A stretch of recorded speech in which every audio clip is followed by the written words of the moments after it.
Okay, let's go ahead and do another concavity problem. Let's do a rational function this time. So y equals x over x minus 1 is the function. I'm going to leave it to you to find the first derivative, and then from the first derivative you should be able to get the second derivative. Now, there is no place where the second derivative can be 0. But the second derivative is undefined at x equal 1.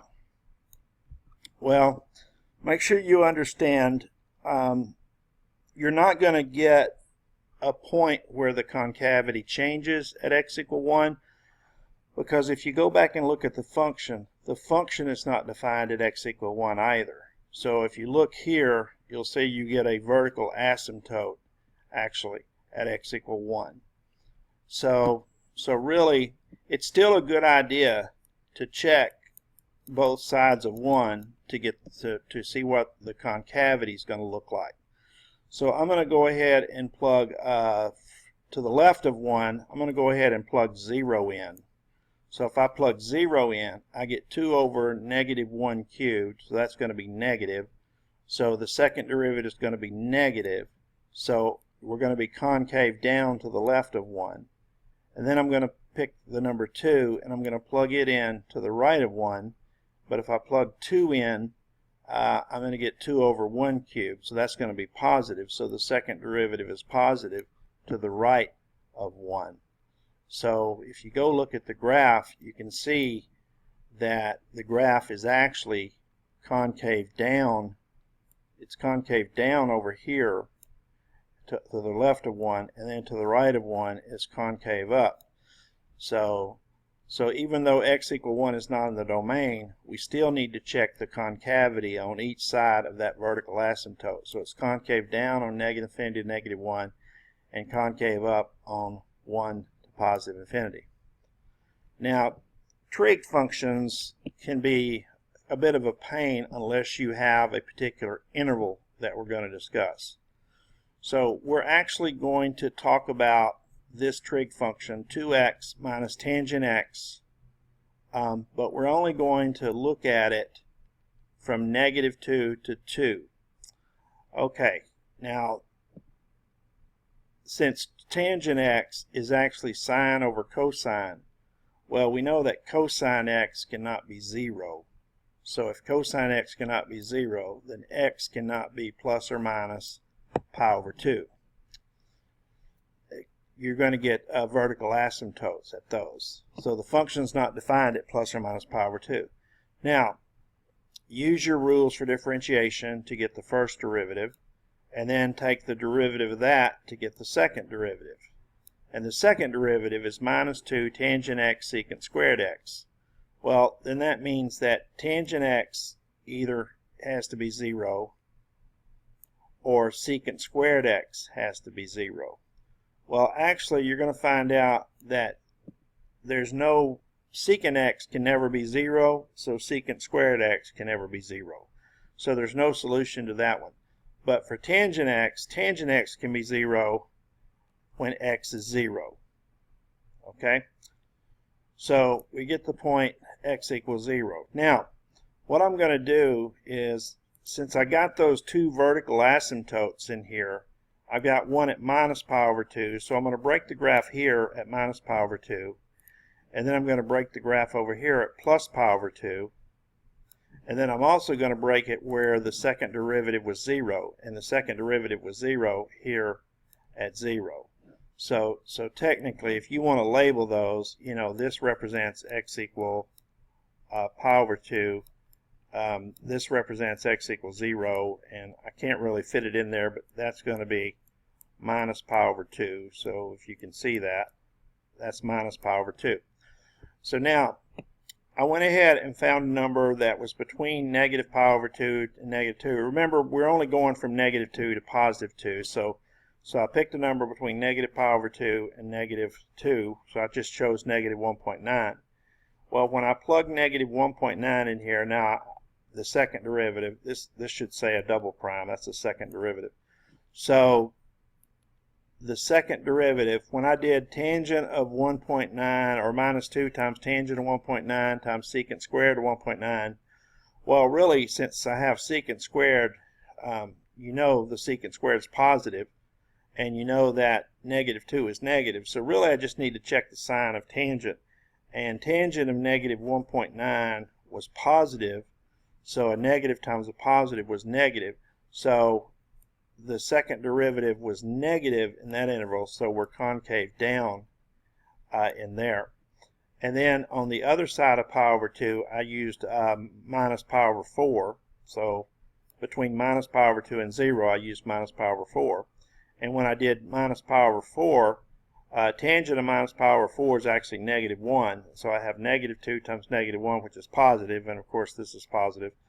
So I'm going to get a positive, so we're concave up between minus pi over 2 and 0. And then for 0 to pi over 2, that should say positive pi over 4. So I used positive pi over 4, and when I plugged pi over 4 in, I got a negative 2 times 1, so that's going to be negative, so it's concave down between 0 and pi over 2. And then I went ahead and used 1.9 between pi over 2 and 2, and I got 1.9. When I plug 1.9 in, I got a positive for the second derivative, so the function is concave up there. Now, you can't hardly see to the left. These two green lines represent minus pi over 2 and pi over 2. But you can see over here, you've got downward concavity over here, which corresponds to this.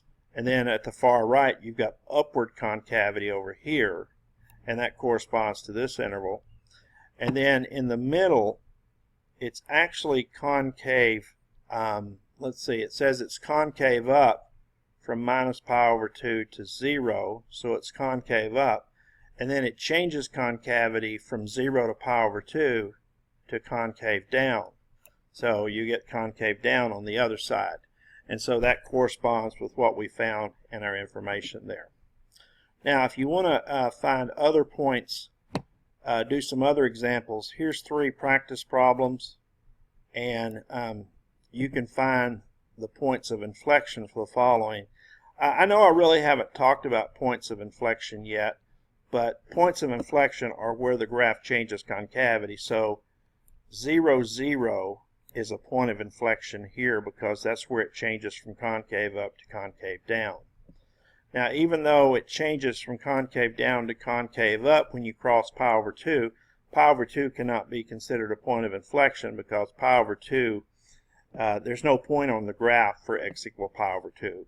And the same is true for x equal minus pi over 2. All right.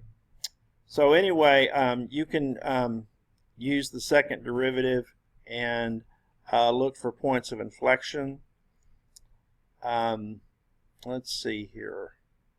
Let me go back up here and just tell you that for this one, the point of inflection occurs at -1 and whatever its y value is, and at +1 and whatever its y value is. And then for this one, the point of inflection occurred at x equal -2/3 and whatever the y value would be associated with -2/3. So that would be the point of inflection.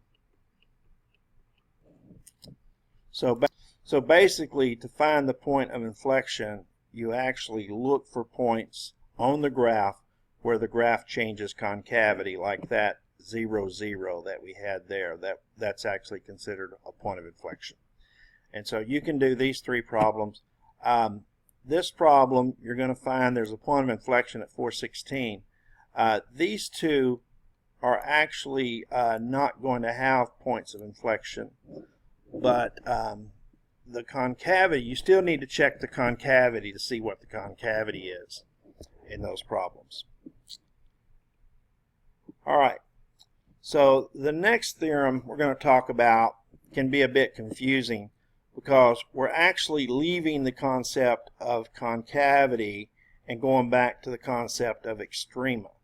And this is called the second derivative test. So it says let f be a function such that the first derivative is 0 at c. So in other words, c would be a critical number. And the second derivative of f exists on an open interval. Well, there's a test here that says if the second derivative at that critical number is positive, then we get a relative minimum at the point c f of c. And if the second derivative is negative, then we get a relative maximum at the point c f of c.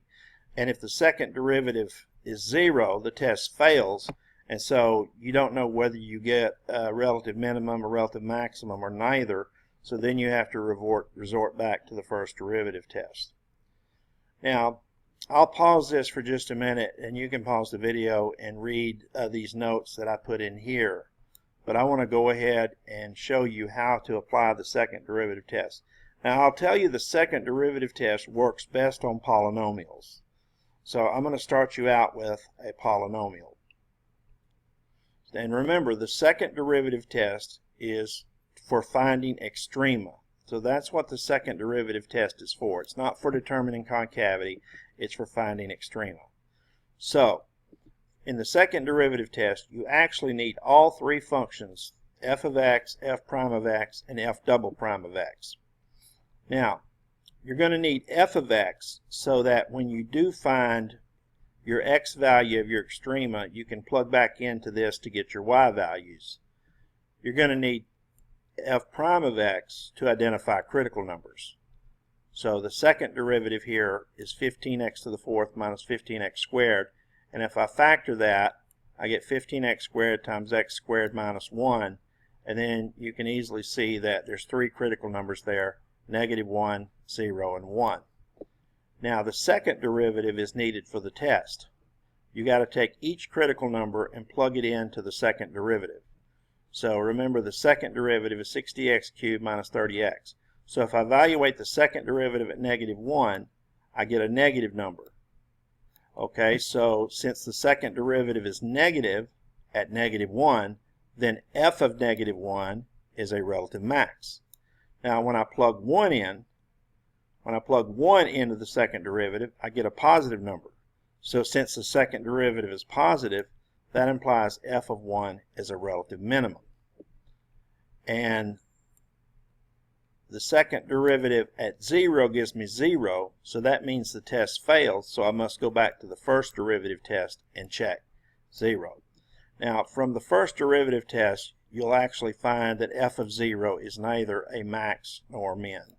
So if you take a look at the graph here, you can actually see that we do get a relative max at -1, and that y value is 2. And by the way, to get that y value, just plug -1 back into the original function and solve it. And you can see we do get a relative minimum of -2 at x equal 1. And again, to get -2, plug the 1 into the original function. And notice here, you don't get an extrema at 0, 0. So that's, if we'd gone to the first derivative test, it would have told us that we don't get an extrema there, because the first derivative would be negative on both sides of that point. So anyway, that's the second derivative test. Okay. Before I shut this video down, let me just kind of explain to you a little bit. We found that this was a critical number, right? Well, if this is a critical number and the graph is concave down, going through there, the only thing that can be is a maximum. And likewise, down here, this is a critical number, and if the graph is concave up going through there, then that has to be a minimum.